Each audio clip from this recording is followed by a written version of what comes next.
સમાચાર અમદાવાદથી મધ્ય ઝોનમાં વધુ બિલ્ડિંગ તોડવાની ગતિવિધિ તેજ કરવામાં આવી। મધ્ય ઝોનમાં વધુ 5 બિલ્ડિંગ તોડવા માટે કાર્યવાહી શરૂ કરવામાં આવી છે। એમકે મંજિલ મોમીન પ્લાઝા તોડવાની કાયદાકીય પ્રક્રિયા પૂર્ણ થઈ ગઈ છે।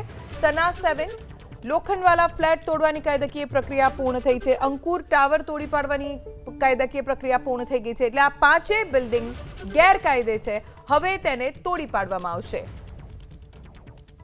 આ 5 બિલ્ડિંગ જેને તોડવા માટેની જે કાયદાકીય પ્રક્રિયા કરવાની હોય તે લગભગ પૂર્ણ થઈ ગઈ છે। હવે પ્રશાસન તરફથી આ 5 બિલ્ડિંગ તોડી પાડવામાં આવશે, કેમ કે આ 5 બિલ્ડિંગ ગેરકાયદે બનાવવામાં આવી હતી, ખડકી દેવામાં આવી હતી, અને એટલે જ અમદાવાદના મધ્ય ઝોનમાં આવેલી આ 5 બિલ્ડિંગને પ્રશાસન તોડી નાખશે। આ 5 બિલ્ડિંગ જેને તોડવા માટેની જે કાયદાકીય પ્રક્રિયા કરવાની હોય તે લગભગ પૂર્ણ થઈ ગઈ છે। હવે પ્રશાસન તરફથી આ 5 બિલ્ડિંગ તોડી પાડવામાં આવશે, કેમ કે આ 5 બિલ્ડિંગ ગેરકાયદે બનાવવામાં આવી હતી, ખડકી દેવામાં આવી હતી, અને એટલે જ અમદાવાદના મધ્ય ઝોનમાં આવેલી આ 5 બિલ્ડિંગને પ્રશાસન તોડી નાખશે।